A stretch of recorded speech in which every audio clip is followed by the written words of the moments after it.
काय निवेदन दिलंय, काय मागणी आहे?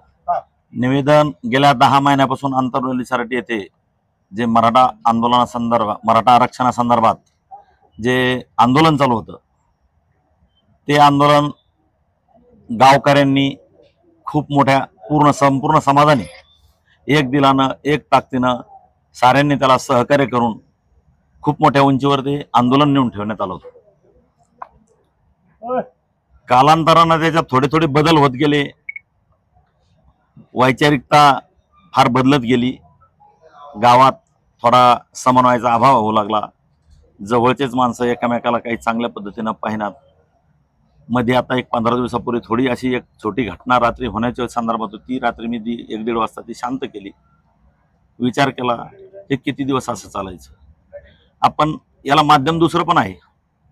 जे काही शासनाने आरक्षण दिलं ते मान्य करायचं नाही करायचं हे साऱ्या यांनी आता ठरवून जे दिलं ते शासनाने टिकवण्याची त्याची जबाबदारी घ्यावी.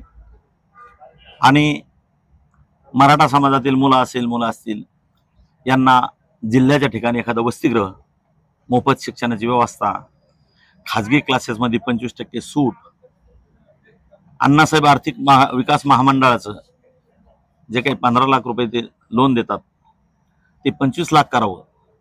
आणि त्याच्यातली जी जमिनीची जे कागदपत्राच्या अटी आहेत ती सुसूत्रता त्याच्यात यावी.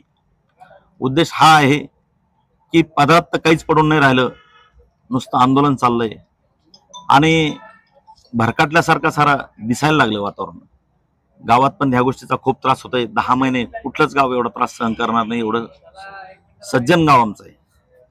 दुर्दैव वाईट याचं वाटतं, काल थोडं ऐकलं आम्ही, 5,000पासून 20,000पासून 10,000पासून 15,000पासून पैसे देऊन आम्ही देऊन सह्या घेतल्याचं असं ऐकण्यात आलं. वाईट याचं वाटतं, ज्या गावाने मनोभावे इमानीद्वारे जी सेवा केली ते गाव असं 2 आणि 5,000ला ऐकण्यासारखं त्याचं मोल तुम्ही करू शकत नाही. त्याच गोष्टीची मनाला खंत वाटली आणि म्हणून आज हा निर्णय घेण्यात आला की आपण आता कुठेतरी ह्या गोष्टीला गावाच्या बाबतीला गावाला शांती लागावं. गावातील खूप लोक घरी येऊन बोलतात, फोन करून बोलतात, अरे कुठेतरी आता थोडंसं थांबा बाबा गावात. ठीक आहे, आमचं मत नाही, चालू द्या, आंदोलन चालू द्या, पण त्याला एक थोडंसं काहीतरी आता कालांतर थोडासा वेळ आंतरवली सांगितल्यानंतर कुठं वडीगोदरीत घ्या, आजूबाजू एखादं गाव घ्या. एकाच गावात आता हा किती दिवस ताण सहन करायचा असा. त्या अनुषंगानं एकच विचार केला, मराठा आंदोलनाची जी दिशा चालू होती ती दिशा त्याच पद्धतीने चालावी. जे आपल्याला काय मुद्दे असतील आपल्या शासनासंग म्हणून आपण भांडून आपले करून घ्यावे. फक्त उपोषण केलं की गर्दा इतका वाढतोय आणि गर्दी वाढल्यानंतर त्रास त्याचा गावाला बी होतोय, सगळ्याला त्रास होतो. लोक समोर येऊन कोणी बोलत नाही, पण खाजगीत बोलताना खूप लोक खूप चर्चा करतात. खूप 6 महिन्यापासून आम्ही हा मनस्ताप सहन करतो. गेले 10 महिने झाले आंदोलन चालू आहे. इमानीतबारे सेवा केली गावाने, इमानीतबारे 100-100, 150-150 एकर जमीन दिली. कधी पिकाचं नासाड झाली त्याचं पाहिलं नाही. प्रत्येक गावात हा सारा महाराष्ट्र जाणतो, सारा भारत देश जाणतो. आंतरवाली सर्च केल्यानंतर आंतरवालीला किती तकलीफ सहन केली, परिसरातल्या गावाने तकलीफ सहन केली त्याची. खूप गुन्हा-गोविंदानं वागणारे लोक आमच्या गावात कधीही कुठल्या अशा केसेस भानगड नव्हत्या. असो, एवढंच या विषयावर बोलायचं. आणि जिल्हाधिकाऱ्यांची तुम्ही भेट घेतलेली आहे, काय नेमकी मागणी केलेली आहे?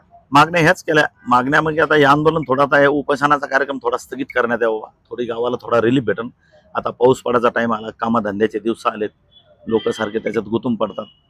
या हिशोबानं थोडंसं एक तर स्थगिती द्या, नाही तर कुठेतरी बाजूला दुसऱ्या एका ठिकाणी त्यांनी करावं. आमची न करण्याला आमची इच्छा नाही. आम्ही पहिल्या दिवसापासून प्रामाणिकपणाने त्यांच्यासोबत होतो. काय त्रास होतो गावकऱ्यांना, काय त्रास होतो आंदोलनात? नाही, आता तुम्ही सांगितलं ना 5,000-2,000 रुपये हे त्यांनी केला आरोप,